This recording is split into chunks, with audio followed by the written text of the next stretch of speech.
Michiko and Hatchin, episode 14, Daredevil Explosive Runner. Hopefully I said that right. Yeah, the Daredevil Explosive Runner.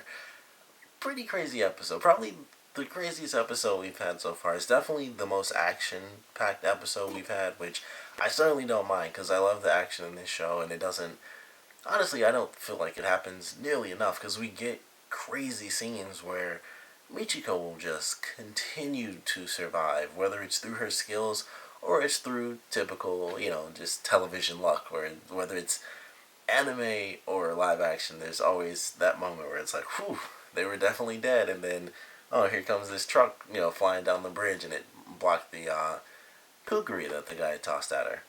But I love this episode for its action. It was definitely pretty cool. We got Satoshi hiring two separate contractors to take on, one of his three issues, which is Michiko, the really skinny dude who I'm still gonna call fake Satoshi because I can't remember his actual name. Well, I guess the big guy was fake Satoshi, but the skinny dude, and then our third member whose name I can't remember right now because I always forget her name. But he's like, all right, these are my three problems.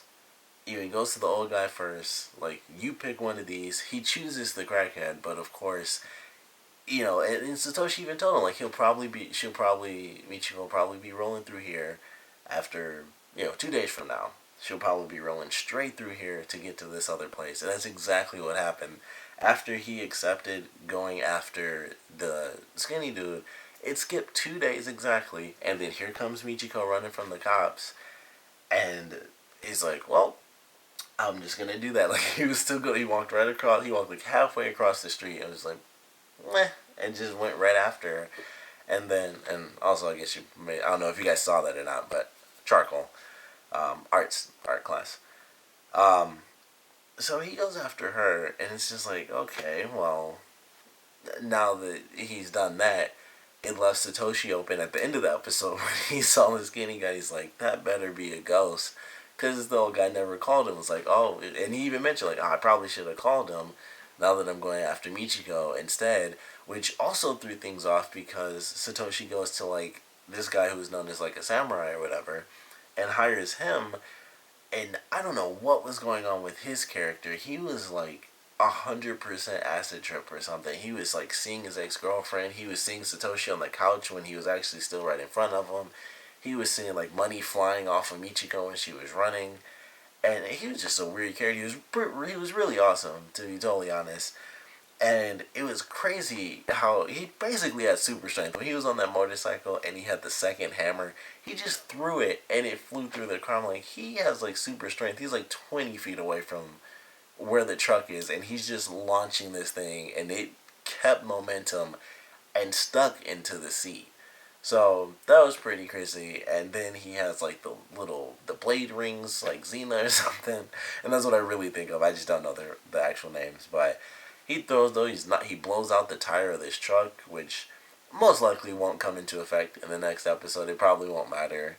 And I don't know how Michiko's gonna get this engine back for the bike now anyway. Now that she doesn't have this truck, but something's gonna happen. She's probably gonna beat the old guy at his own game.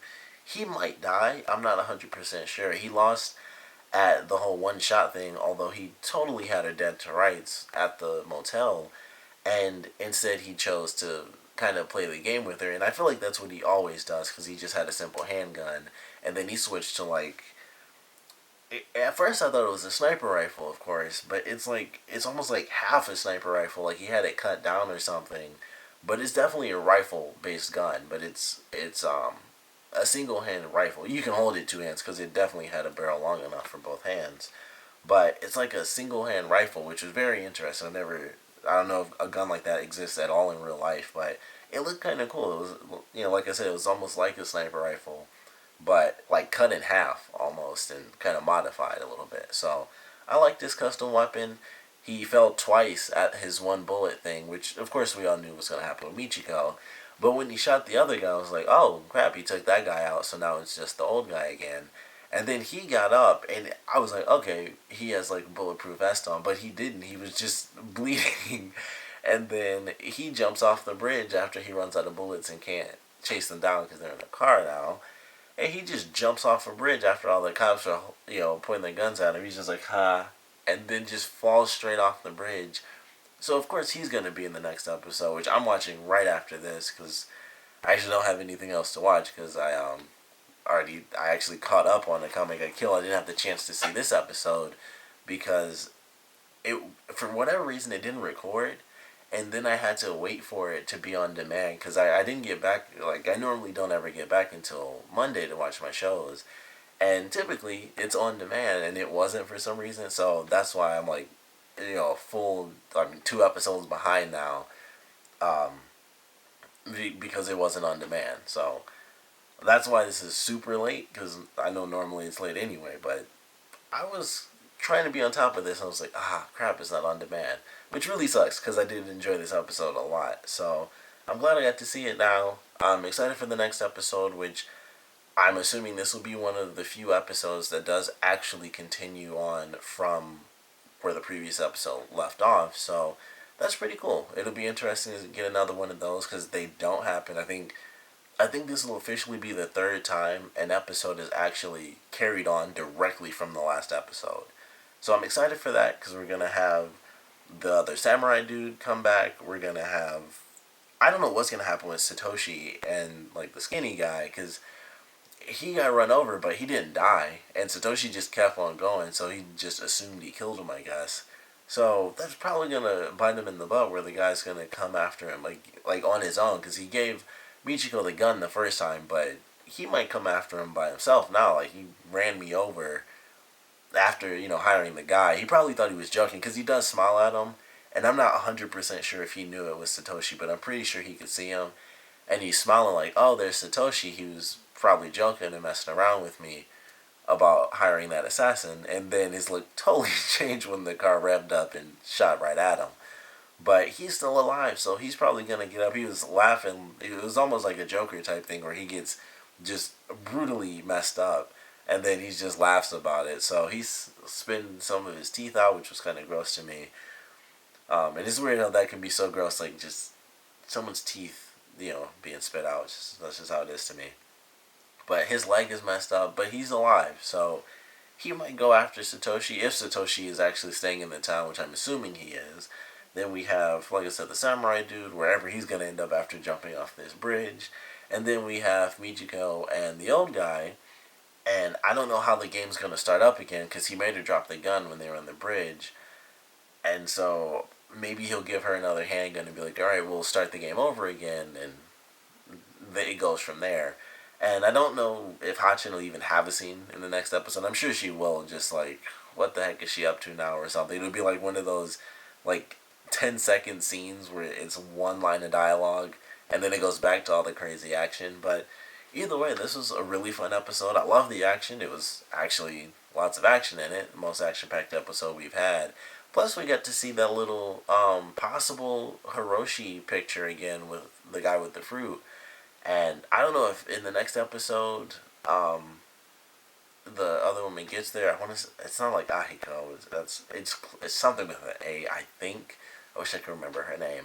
But hopefully she comes in the next episode and we get to see her talk to Michiko. That's what I'm looking forward to. I want to see them meet up again.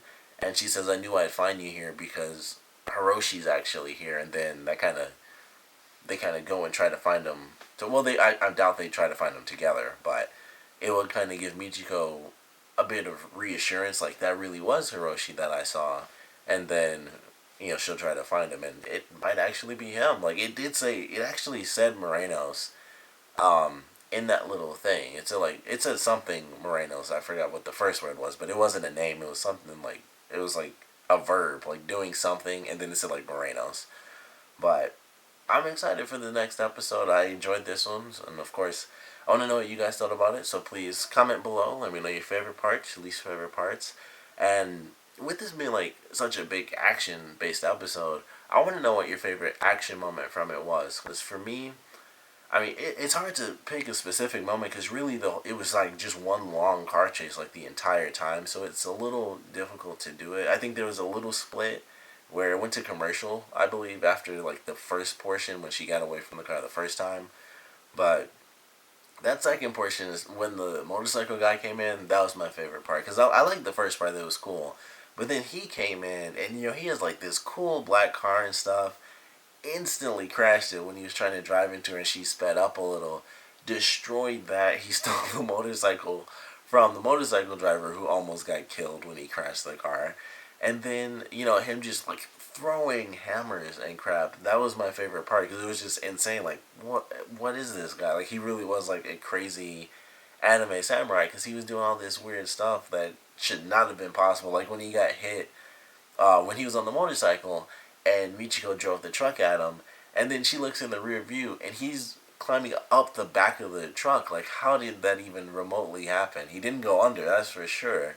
So I really enjoyed that. That was definitely my favorite part of like the whole chase scene. But like I said, I want to know what you guys thought about it. So please comment below, let me know, and thanks for watching.